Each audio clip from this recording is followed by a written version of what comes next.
तो फ्रेंड्स, राधे राधे। कैसे हैं आप सभी? आशा करती हूँ कि बढ़िया होंगे। तो फ्रेंड्स, आज मैंने बनाई है भिंडी की ऐसी सब्ज़ी जो आपने पहले कभी नहीं खाई होगी। ये बिल्कुल रेस्टोरेंट स्टाइल मैंने बनाई है। तो जिसके लिए मैंने पहले कढ़ाई में तेल डाल के उसको अच्छे से गरम कर लेंगे हम। जी हाँ फ्रेंड्स, इसको अच्छे से गरम करने के बाद में ही आप इसमें जीरा और अजवाइन इसमें ऐड करें। हमारे जीरा और अजवाइन अच्छे से भून जाए ना, तो हम इसमें क्या करेंगे, इसमें ना हम थोड़ा मोटा कटा हुआ प्याज इसमें डाल देंगे। हमें बारीक कटा हुआ प्याज इसमें नहीं चाहिए। इस तरीके से इसको थोड़ा सा गोल्डन ब्राउन हो जाने देंगे।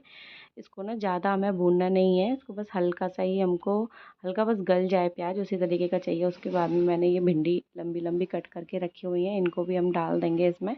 अब हम इसमें ना कुछ घर के मसाले डालेंगे। लाल मिर्ची, हल्दी पाउडर, धनिया पाउडर। तीखा आप अपने हिसाब से कम या ज़्यादा भी कर सकते हैं। जी हाँ फ्रेंड्स, आप जैसे भी तीखा खाते हैं आप अपने अकॉर्डिंग कर सकते हैं। उसके बाद थोड़ा सा हम इसमें नमक ऐड करेंगे। नमक ऐड करने के बाद ना इसको बहुत अच्छे से चला देंगे। फ्रेंड्स, इसको चलाना बहुत ज़रूरी है इस टाइम पे देंगे, ताकि हमारे जो मसाले हैं ना अच्छे से भिंडी में मिक्स हो जाएं। जी हाँ फ्रेंड्स, अब इसको ढक के 1 से 2 मिनट के लिए हम पका देंगे। जब तक हम साइड में क्या करेंगे ना, एक पैन गरम करेंगे, उसमें हम थोड़ा सा 1 या 1.5 चम्मच के करीबन बेसन लेंगे। जी हाँ फ्रेंड्स, ये मैंने बेसन लिया है। इसको थोड़ा सा ना हम भून लेंगे, हल्का सा ही भूनना है इसको, ज़्यादा हमको इसको जलाना नहीं है एकदम से। इसको भूनने के बाद में क्या करेंगे, इसको साइड में रख देंगे। मैं अपनी भिंडियाँ थोड़ी सी चला करके देख लेती हूँ। जी हाँ फ्रेंड, ये देखिए हमारी जो भिंडी है ना आधी से ज़्यादा पक चुकी है। अब मैं क्या करूँगी, इनको थोड़ा सा और एक बारी ढक के पका लूँगी। अब मैं इसमें ना जो मैंने कच्चा एक प्याज और इसमें मोटा मोटा कट करके रखा हुआ था साइड में, उसको ऐड कर देंगे।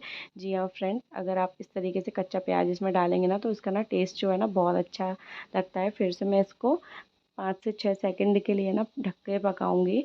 अभी मैं फिर से इसको खोल के देखती हूँ। ये देखिए हमारी जो भिंडी है ना अच्छे से पक गई है। अब मैं क्या करूँगी, इस स्टेज पे आके इसमें थोड़ा सा जो बेसन हमने भून के रखा था ना उसको ऐड कर दूँगी। मैंने एक चम्मच के करीबन ही डाला है। ज़्यादा बेसन ना डालें, नहीं तो फिर बेसन का ही स्वाद आएगा इसमें, भिंडी का नहीं आएगा। इसको बहुत अच्छे से ना मिक्स कर देंगे। जी हाँ फ्रेंड्स, इसको मिक्स करना बहुत ज़रूरी है इस टाइम पे। सारी भिंडियों में ना बेसन अच्छे से लग जाना चाहिए, प्याज में भी लग जाना चाहिए।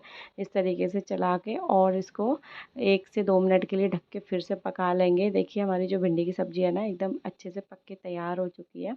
अब मैं इसमें क्या करूँगी, थोड़े से और मसाले ऐड करूँगी। जैसे कि इसमें मैंने थोड़ा सा चाट मसाला डाला था, थोड़ा सा काला नमक डाला था और थोड़ा सा कश्मीरी लाल मिर्ची डाल, कसूरी मेथी डाल के इसको बहुत अच्छे से मिक्स और कर देंगे। जी हाँ फ्रेंड्स, और ये हमारी मज़ेदार एकदम रेस्टोरेंट स्टाइल भिंडी की सब्ज़ी ना एकदम बन करके तैयार है। फ्रेंड्स, इस तरीके से ना आप एक बार ज़रूर बना करके जैसे एक बार भिंडी की सब्ज़ी ज़रूर बना करके देखें, और ना अपने बच्चों के लंच बॉक्स में भी रखें। बच्चों को ये बहुत पसंद आएगी। और तीखा आप अपने हिसाब से इसमें कर सकते हैं, नमक भी आप अपने हिसाब से डाल सकते हैं।